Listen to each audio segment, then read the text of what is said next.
श्रीराम समर्थ. 15 जूनचे प्रवचन. मी फक्त एका नामातच आहे. मनुष्य कितीही मोठा असला, उत्तम पुराण आणि प्रवचन सांगणारा जरी असला, तरी तो जर नामात राहत नसेल किंवा त्याच्या संगतीत परमेश्वराचे प्रेम लागत नसेल, तर तो कदापिही संत म्हणून समजला जाणार नाही. संतांचे नातेवाईक संत असतातच असे नव्हे. आपण नोकरी केली तर आपला मुलगा नोकरी करीलच असे काही नाही.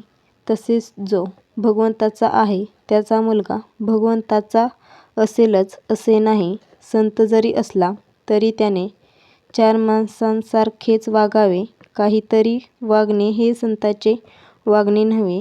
अत्यंत निर्भयता हा संतांचा पहिला गुण होय. कारण सर्व ठिकाणी मीच आहे ही भावना झाल्यावर भयाचे कारणच उरत नाही. साधूच्या अंतःकरणामध्ये भयाचा संकल्प नसल्यामुळे वाघ, सिंह, साप त्याला त्रास देत नाहीत. अगदी जंगली वाघाकडे देखील निर्भयतेने नजर केली तर तो अंगावर येत नाही. शिवाय साधूंच्या शुद्ध अंतःकरणाचाही त्याच्यावर परिणाम होतो. अशा रीतीने संतांच्या अंतःकरणाची प्राणिमात्रांनासुद्धा जाणीव असते. अशा संतांचा सहवास मिळणे ही फार भाग्याची गोष्ट आहे. परमेश्वराचे प्रेम लागणे किंवा सतत मुखात नाम येणे हेच संतांच्या संगतीत राहून साधायचे असते. संतांची अखंड संगत नामानेच ठेवता येईल. जिथे नाम आहे तिथे संतांचा सहवास आहे. तुकाराम महाराजांसारखे संतसुद्धा देवापाशी मागताना तुझा विसर न पडावा हेच मागतात.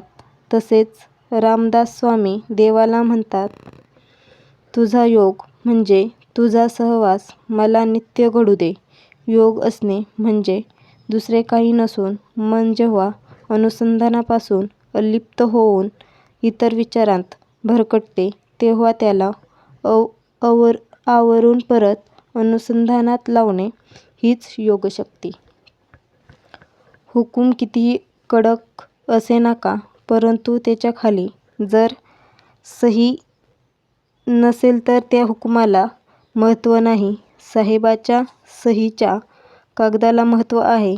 नाम हे सर्व साधनांत सहीसारखे आहे. एका मुलाला अत्यंत राग येत असे. रागाच्या भरात तो आपले डोके आपटून घेई.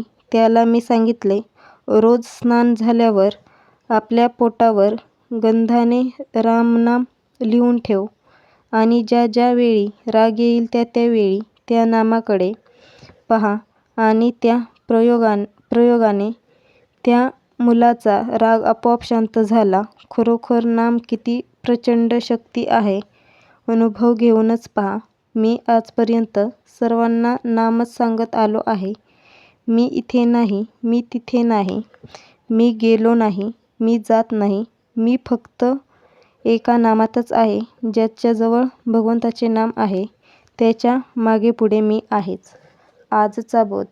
तुम्ही भगवंताचे नाम घ्यावे. या पलीकडे सत्य सांगतो, मला कसलीही अपेक्षा नाही.